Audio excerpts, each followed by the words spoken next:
Hey, soccer fans, welcome back to Sons of a Pitch Soccer Central, our live Monday night, now on Tuesday because of the holiday weekend, live soccer chat covering all things MLS, American soccer, and CONCACAF. Thanks for joining me. I'm your host, Nick. We have a full, let me tell you, full stuff to the brims 4th of July barbecue weekend recap to get to. There were fireworks in the sky and there were fireworks on the pitch. So many goals, so many great games. We're going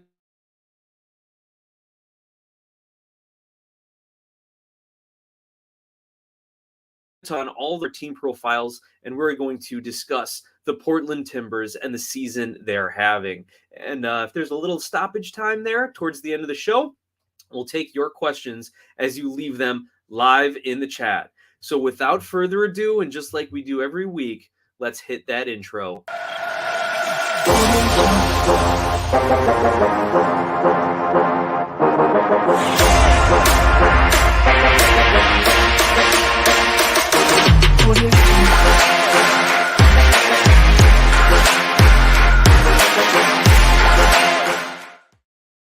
Well, guys, we are back with another MLS recap here. We're recapping, what is it, week 17, 18, everything all together. They're smashing them together again because of these great congested schedules. And it's great to see all of our friends in the SOP community already jumping on. We got Red Bull Insider. We have Connor Knows Soccer. Rocky at Talking to Woods is here because we are talking Timbers in the second half. Ramon Pablano, great to have you with us. And I know everyone else will be jumping in. And how could we also not announce at this time? Guess who's back with us? Mike. Mike, the founder, the owner, the everything guy here at SOP Soccer Central. Good to see you, my brother. Glad you could jump on tonight and join us. How are you?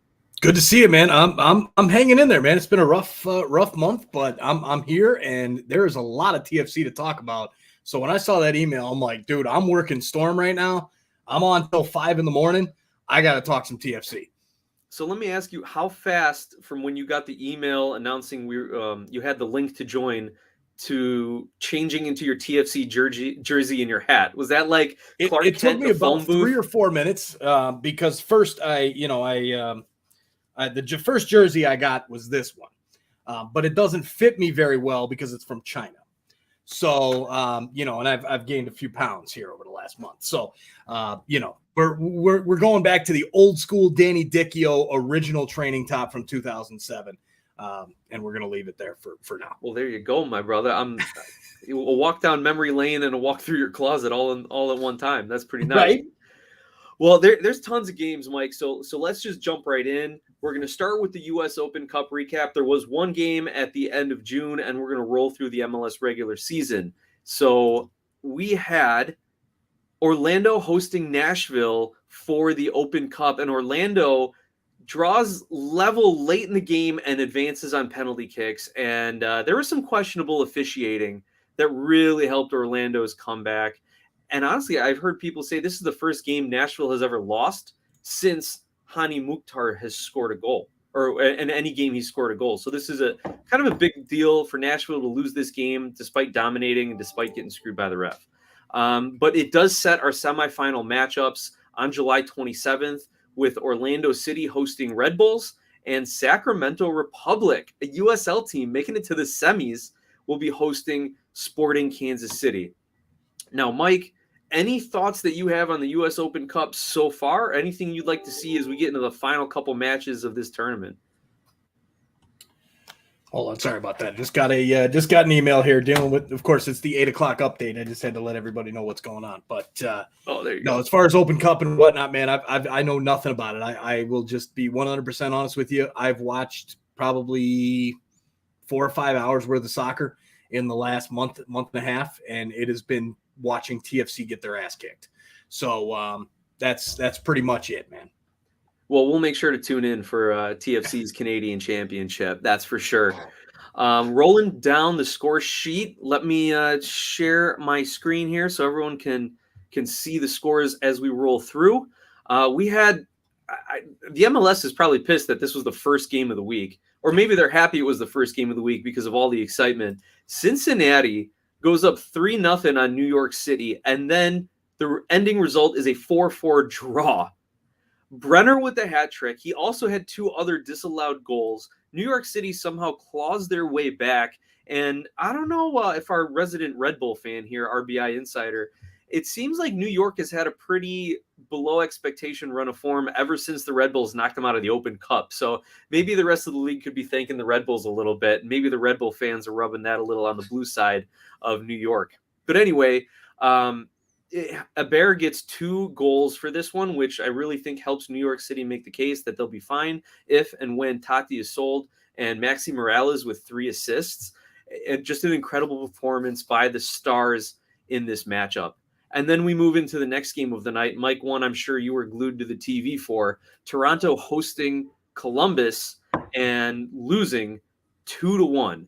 So do you want to give me some of your thoughts from this game? And then why don't we touch on some of the thoughts from the big news out of Toronto? Yeah, absolutely. So for that game, I mean, Columbus was the better team overall. They finished their chances. Toronto didn't. That's pretty much what it boiled down to.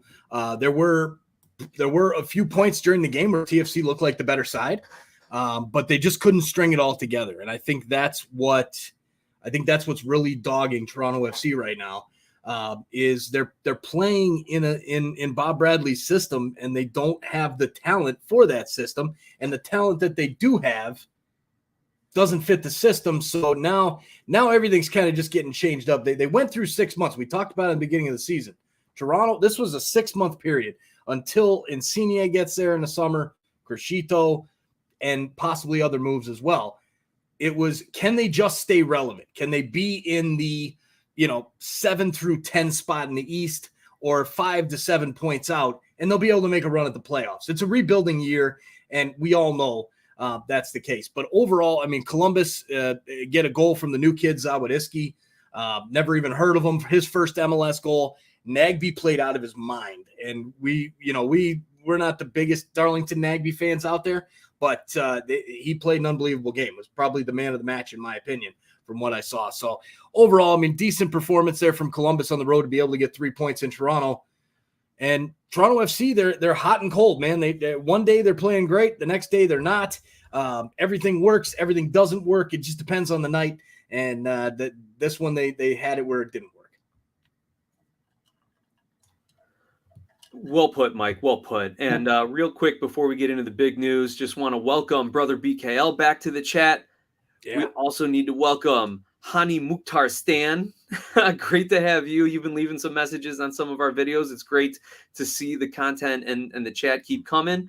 But Mike, the biggest news out of Toronto hasn't been the results. I think it was just today that they announced officially that Pozuelo is transferring to Inter Miami for $150,000 in allocation money. And a lot of people might think this is a shock to see him leave, especially for that little amount of money. But you've been interacting with some people on Twitter with some really good comments to that. So what have you been saying? What do you think about this move?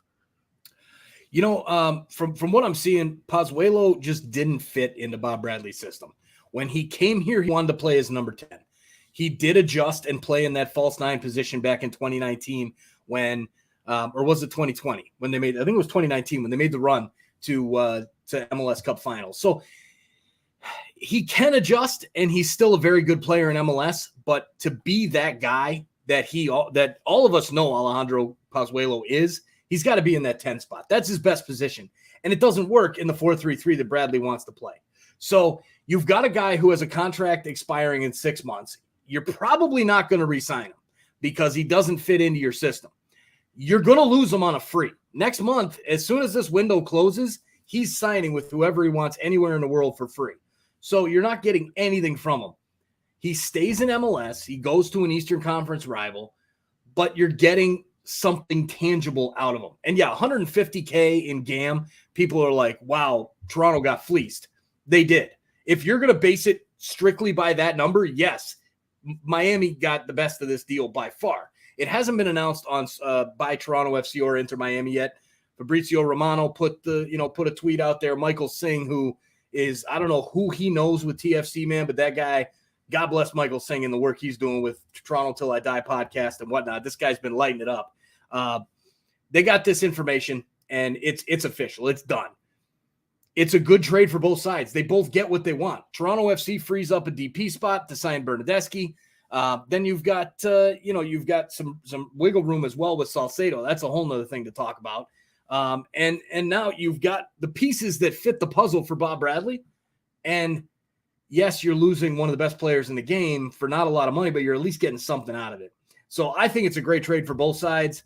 Who knows? Pozuelo might go to Miami. Gonzalo Higuain's fighting with him about playing that 10 spot. And now all of a sudden, Pozuelo, is gone to Spain or wherever in the next window. And then you're like, well, you got $150K for nothing.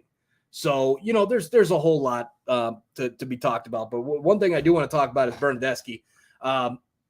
Big name, Italian national team player, plays for Juventus, better than Giovinco at his age, plays for the national team more consistently. The numbers are very similar to what Giovinco was doing at Juve when he wasn't getting as many minutes, because Juve, when Giovinco was there, totally different squad than Juve right now. Juve right now is not what they were a few years ago.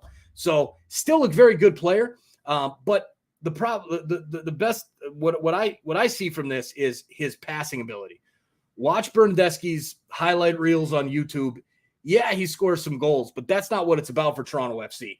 Now you don't have Pozuelo to distribute that ball. Bernardeschi is a number 10 playing in a right wing position. He's going to be feeding that ball in. I mean, just think about what Akinola and Jimenez are going to have to work with when you've got balls coming in on the left from Insigne and balls coming on the right from Bernardeschi. Two of, you have to say it, just by their career stature and their numbers, some of the best players to ply their trade in MLS. So, it's going to be interesting to see how it all pans out, how they all adjust. But Bill Manning, his job's on the line as president of Toronto FC. If this doesn't work out, he's gone. He knows it. He's got to get out there and swing the big stick and go for it all. Maybe not this year, but next year. If nothing happens, if these guys take time to adjust and nothing happens this year, so be it. It's next year. That's the key focus for Toronto FC. For sure. And that's great analysis, Mike. That's a good deep dive, and, deservedly so, because you have a former league MVP, right? Pozuelo was the league MVP in 2020, just a couple seasons ago, if I remember. Right. And he's making a big move interconference, not just within the league. So we got to give it its time. And obviously a lot of people around here love the Reds. So happy to give the time on it. But let's make up for a little bit of time. We'll run through the next few matches here. Chicago, color me shocked. They end up beating top of the East team Philadelphia 1-0. The worst beating the best. And what really blew my mind was Ezra Hendrickson, the Chicago Fire manager, actually made a tactical change, and it actually worked. He switched Mueller on the far side, put him up on Kai Wagner, and Mueller just took Wagner to the house time and time again. We're going to talk about that a lot more on the podcast side of things when we get our weekly Chicago Fire updates from our good friend and longtime supporter of the show, John Donovan. So make sure you're subscribing to the podcast as well to get these weekly Chicago Fire updates. But man, it was a relief to see Chicago win a game, especially against a solid opponent like Philly. Next match, Mike, I don't know if you're happy Seattle lost or upset that Montreal won, but Montreal goes to Seattle and beats them 2-1. Jordan Morris gave Seattle the lead in the third minute, but Seattle looked to be rotating their squad against TFC, so maybe he had some tired legs here. And then just Mason Toye announces himself in his return after some time off, developing some chemistry with Kai Kamara, and bags 2 goals to give Montreal the lead. Rounding out the games on Wednesday, Minnesota beats LA Galaxy 3-2. And will the real Minnesota United please stand up? Are they winning? Are they losing? Like, there's 7 wins, 8 losses, 3 draws. You never know what you're going to get out of them. LAFC ends up beating Dallas 3-1. Not a huge surprise there. Expected maybe Dallas to get another goal because they have been playing pretty well. And then to round things out, Portland defeating Houston 2-1. Anytime I say Portland looks like they are going to start to get into a slump, they prove me wrong, come back and have a big win. Mike, anything you wanted to add and take away from those games? Yeah, I want to touch on Montreal and Seattle. Thanks a lot, Seattle. You show up to BMO Field with your kids, and put a beating on Toronto FC. And then you're at home with most of your starters, probably damn near all of them outside of Montero and Rui Diaz. And you lose to Montreal, who TFC just demolished 4-0. What the hell are you doing, Seattle? And Brian, good to see you, brother. Good to see you. I can't agree with you more, Mike. There's some odd things in MLS, but it seems like Toronto's usually a part of them. Oh, yeah, always. But as we move on through the weekend, we had Thursday, and honestly, it felt like the weekend. Like I got to work on Thursday morning after watching a lot of those games, and just went, "It's not Saturday. I got to work. I got to produce something."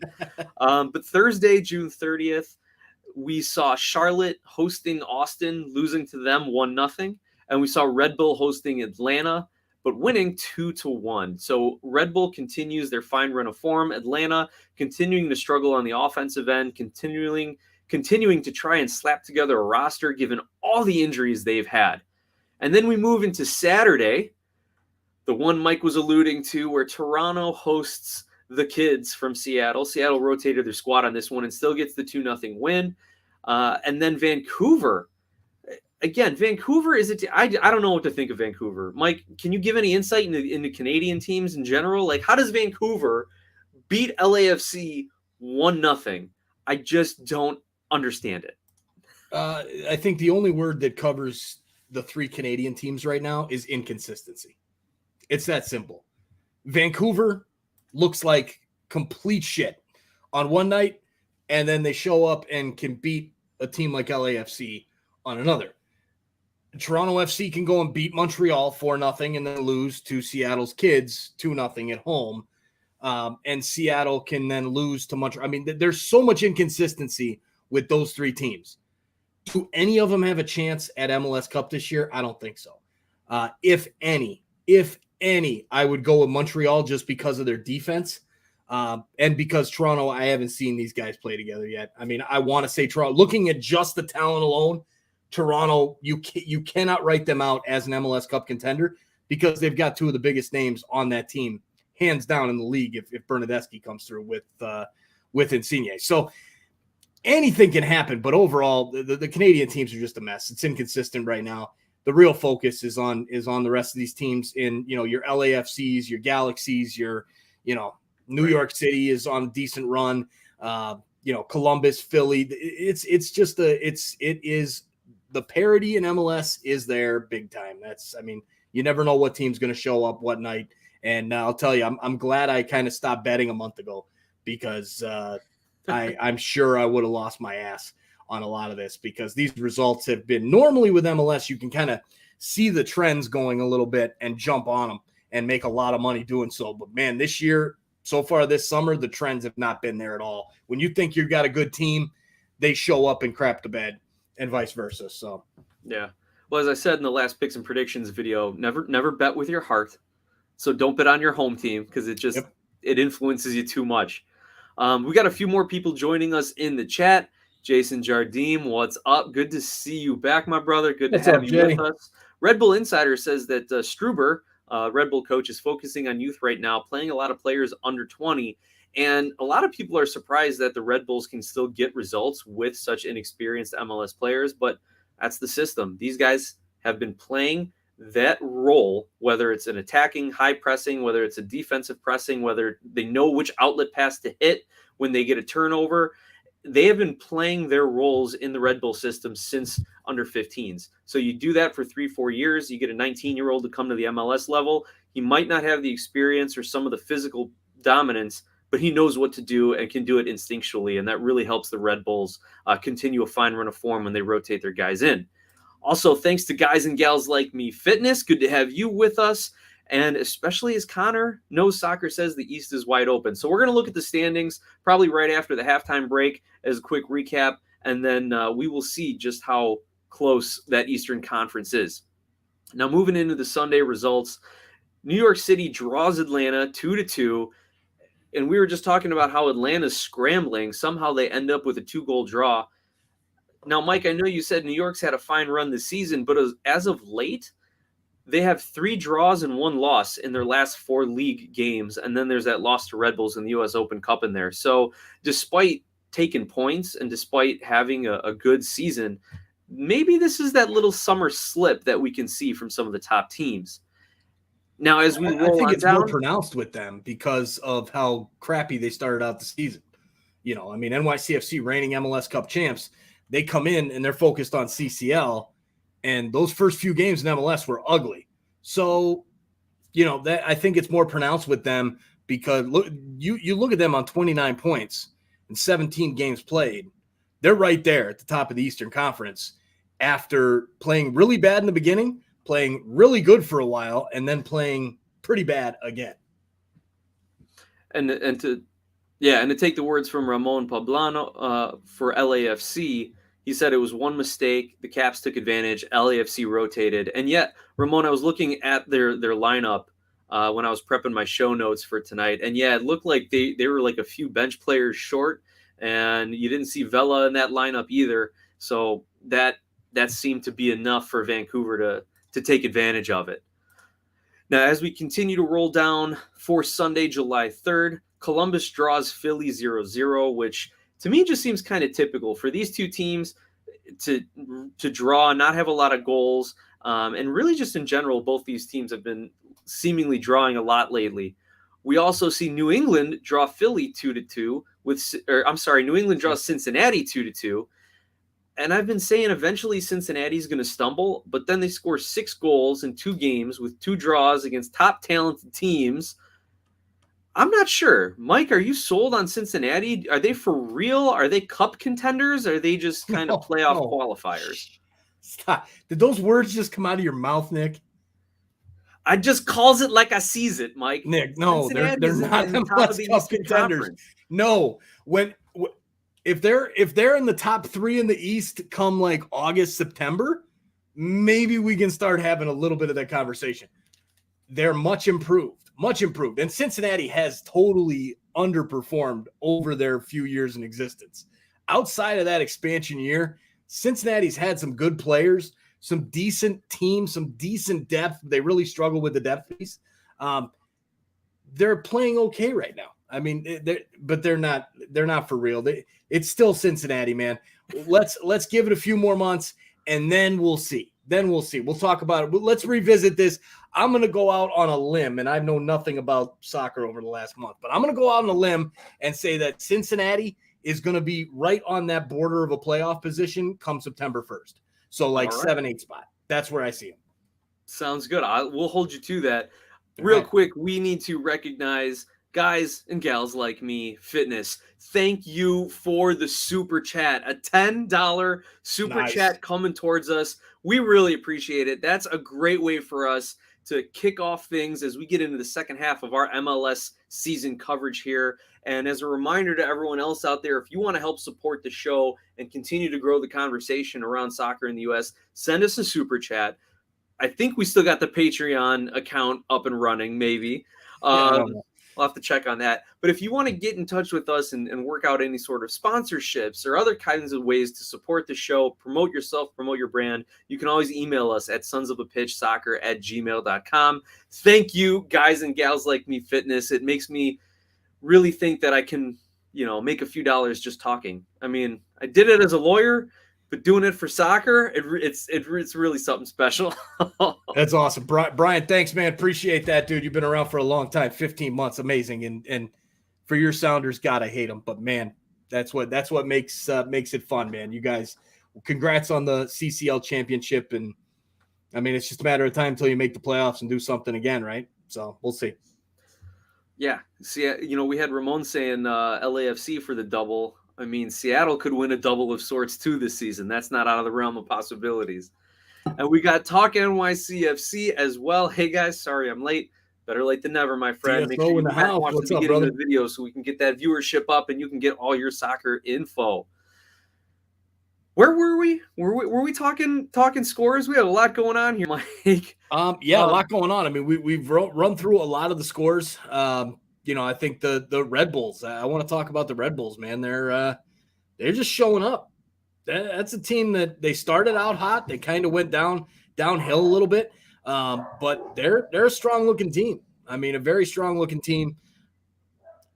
1-0 victory on the road against Kansas City. It's nothing to write home about because Kansas City's been really bad, but Red Bulls keep getting points, and they've got a really sneaky team. That Luquinhas guy's really damn good, and they just continue to friggin' punch above their weight.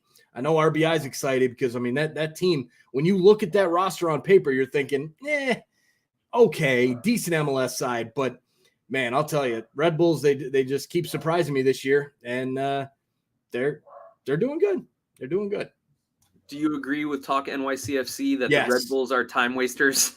Yes. 100%. Jay King in the house. What's up, Jay King? How you doing, man? But, yeah, this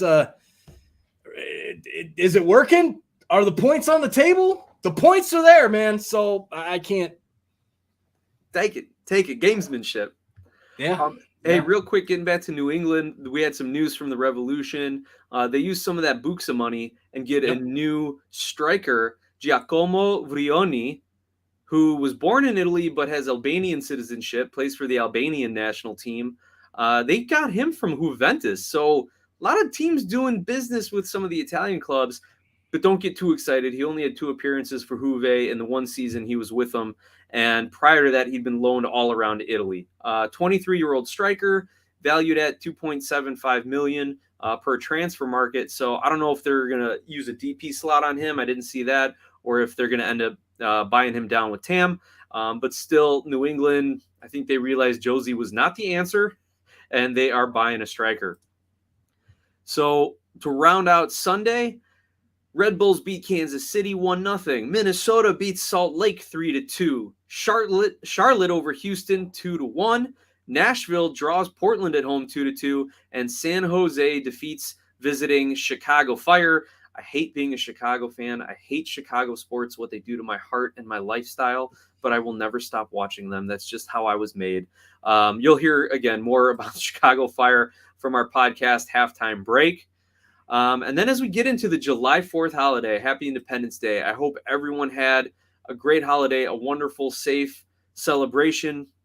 And we had 4 big games on July 4th. DC beats Orlando 5-3. Taxi Fountas, my fellow countryman, making us Greeks look good, has a hat trick with goals in the 5th, 8th, and 51st minute. His movement's just incredible. He can find those gaps in the defense. He was getting great service. Orlando's defense, dude, it looked like they were running offense-defense drills, and their defense was just like playing, marking dummies. It was terrible. Terrible defense from Orlando that game. Austin beats Colorado 3-2. Dallas and Miami draw 1-1. And the Galaxy with a convincing 4-0 win over Interconference Montreal. So, Mike, there were 4 big games, lots of fireworks on the pitch. What were your takeaways from all of this, other than the just sheer offensive output that these teams are putting out there? We got fireworks, didn't we? I mean, man, 5-3, 3-2, got some real fun games. I unfortunately didn't get a chance to catch him, but DC United, that Fountas looks really damn good. I mean, he's come in and just taken the league by storm. When the guy's on every team of the week and he's being involved in goals, if not scoring them himself, every single week. DC's looking better. Still not a team to really worry about if you're in the Eastern Conference. I'm not scared of DC, but yeah, it's they're definitely improved. They're not the same DC they were 6 weeks ago. That's for sure. Absolutely. Just want to take a few comments here before we take our halftime break. Red Bull Insider, we barely got out of KC with a win. The game was dominated with KC, and you know what?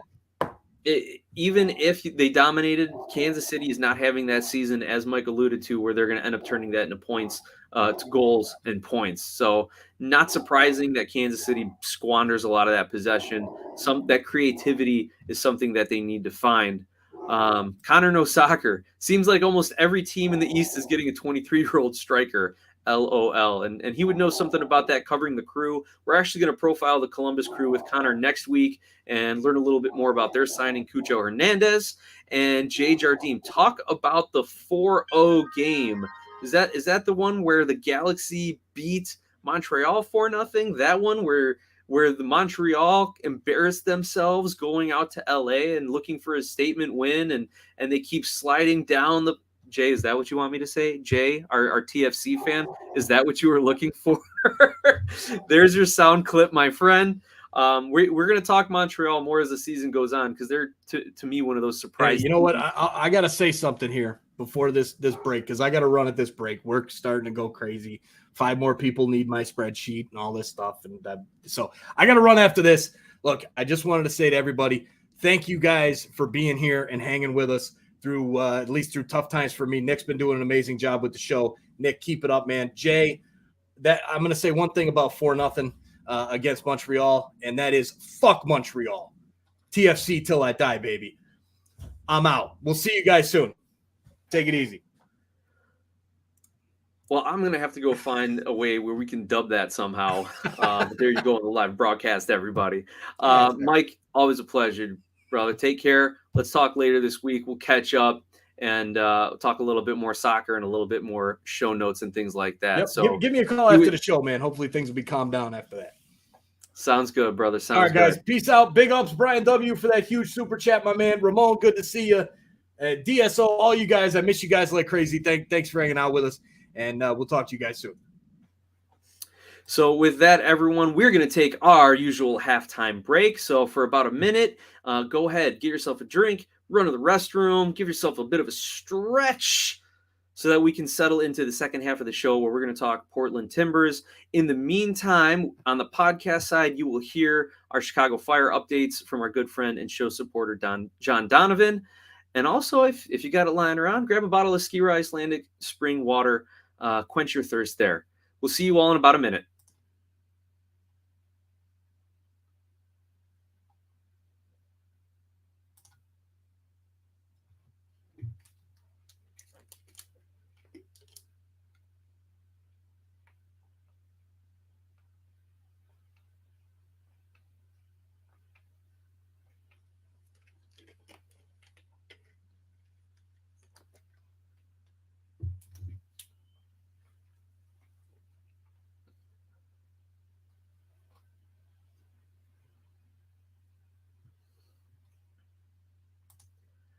All right, soccer fans, we are back getting into the second half of our weekly recap show on this July 5th evening. Thanks for sticking with us, joining us, jumping into the live chat on YouTube. So if you're listening on the podcast side of things, make sure that you find us on YouTube at Sons of a Pitch Soccer Central, and that way you can join along our live chats. Make sure you subscribe, turn on those notifications, and like the videos. So as we roll into the second half, we're going to start off with a look at the Eastern Conference table, where Red Bulls are up top with 32 points. Philly, Montreal, and New York City round out the top 4.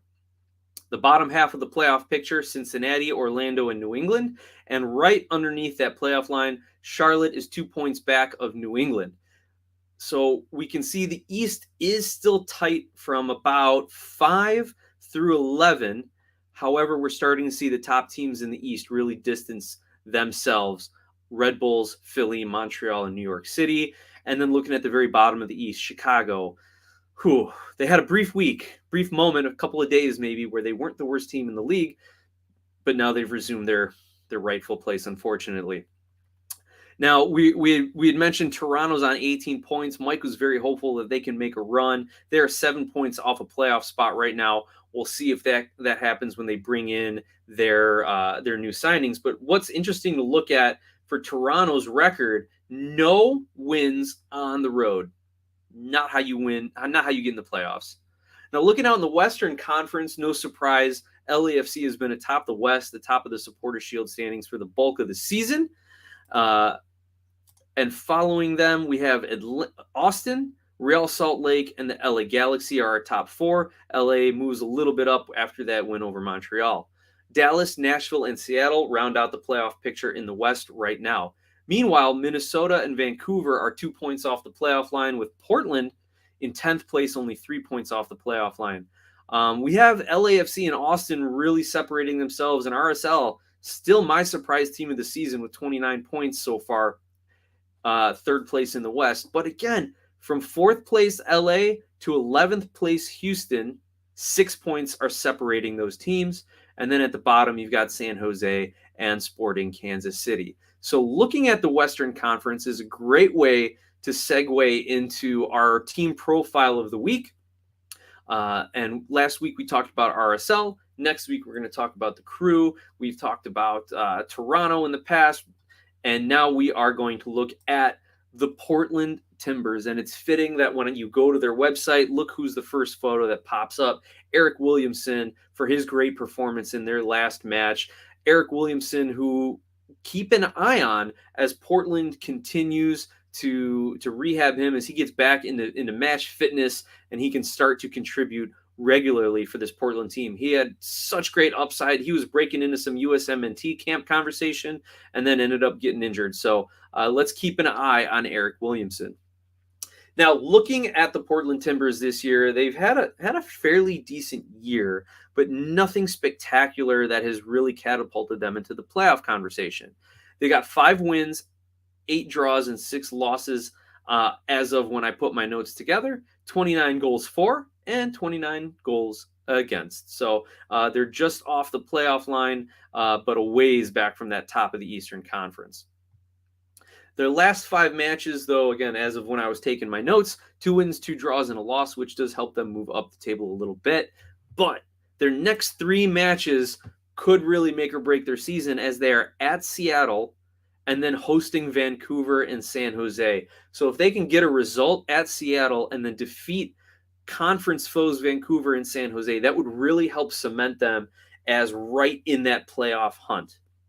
Now, talking about Portland, you've got to talk about the manager, Giovanni Savarese, one of my favorite managers because he's the manager of 1,000 facial expressions. Like, they should have a camera on him every game, all game, and like you can subscribe or follow along online with GeoCam and just see what facial expression he's making at the referee, at the opposing goalkeeper, at his own players to get them motivated. He's got in his facial expression for everything, but he's also, and most importantly, a great tactician. And we've seen in seasons past with the Timbers where they start playing a possession style or more pressing style, or they try to do different things, exploiting matchups, but they're not getting the results they need, and they're starting to slip in the standings. So he says, all right, forget it. We're going back to basics. We're going to play defensive minded. We're going to bunker and counter. And sometimes, as appropriately for the Timbers, they employ that Christmas tree formation of a 4-3-2-1.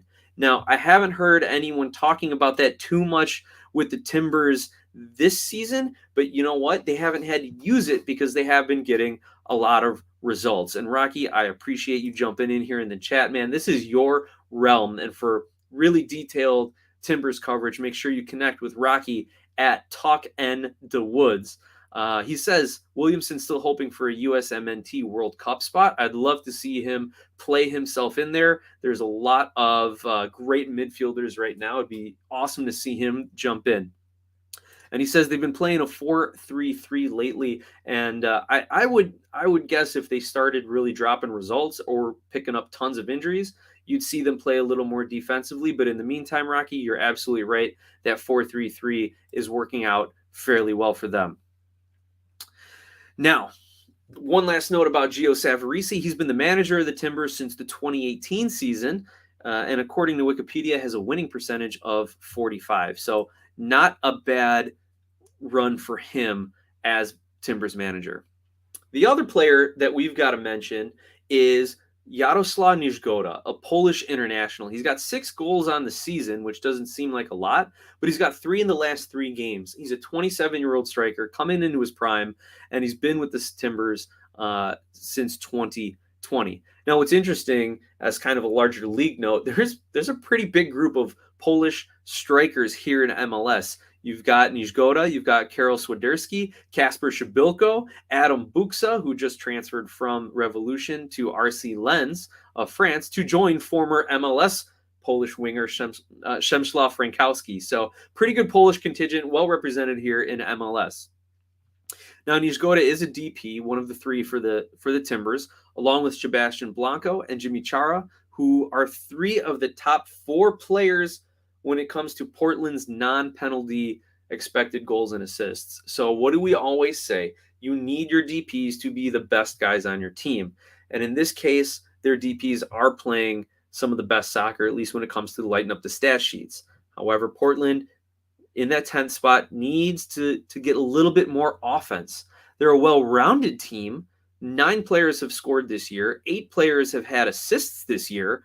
And they should be fairly consistent as a result of that. But they need to get someone to be a game in and game out threat to score, those 1 or 2 goals a game, or get on a 3 or 4 goal run over the course of 4 or 5 games to really start stacking some wins together.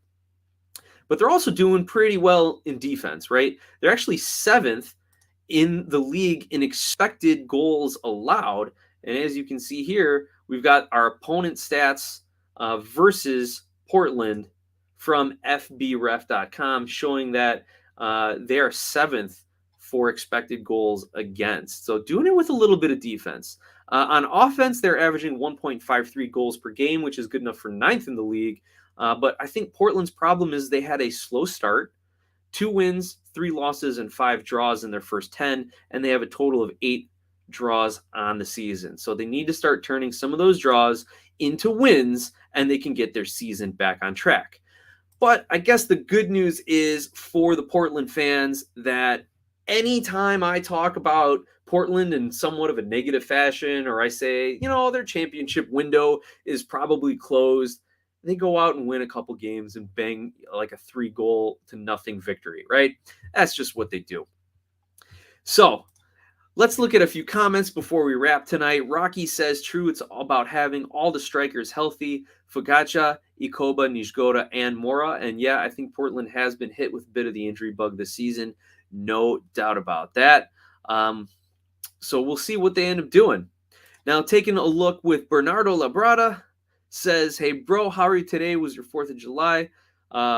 Good win versus Montreal, but the lineup was amazing. We need this lineup for the LA Galaxy to win or tie. So, Bernardo, you're absolutely right. We got to get some consistency in the lineups. I think that's the only thing that will help teams through these congested schedules. I know everyone likes to rotate squads to have healthy legs, but consistency can help you run a few games in a row there.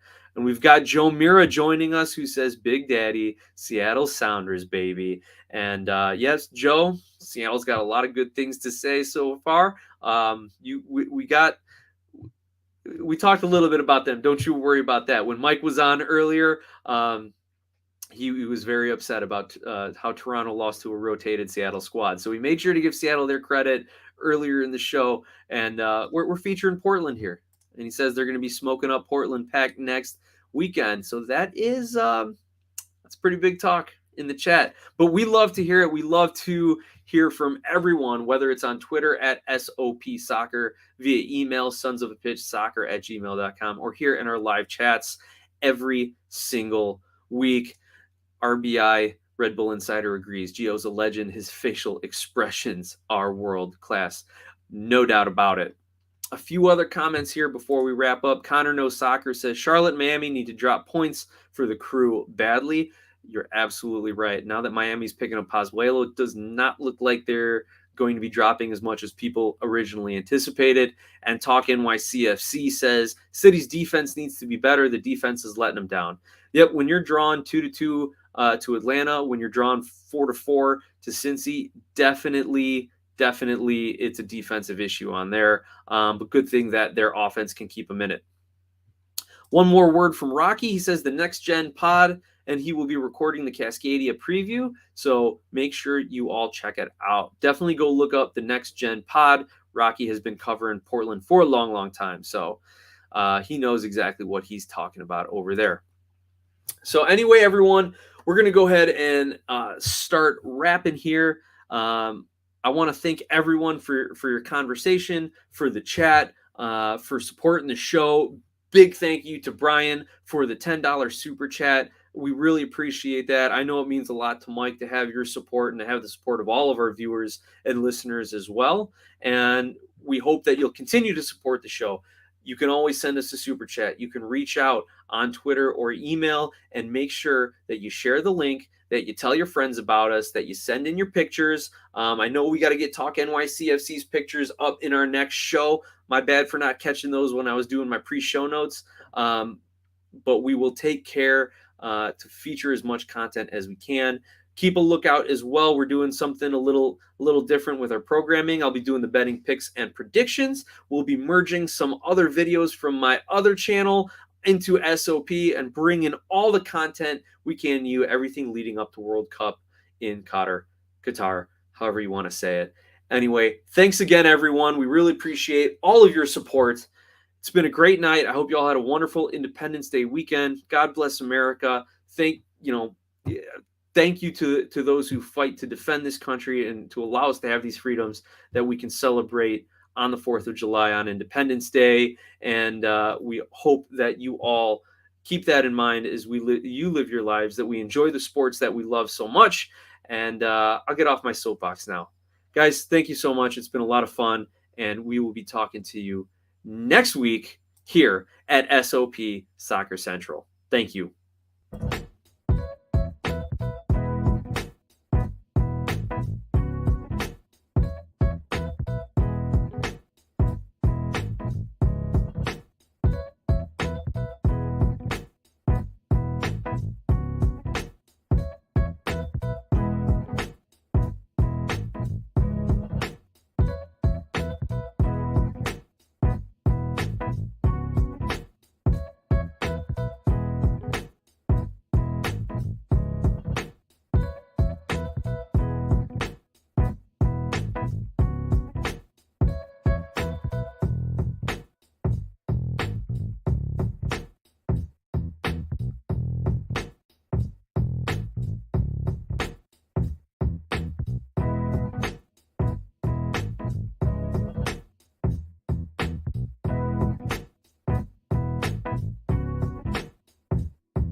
Well, you sat through 3.5 minutes of closing music. So here's my post-credit scene.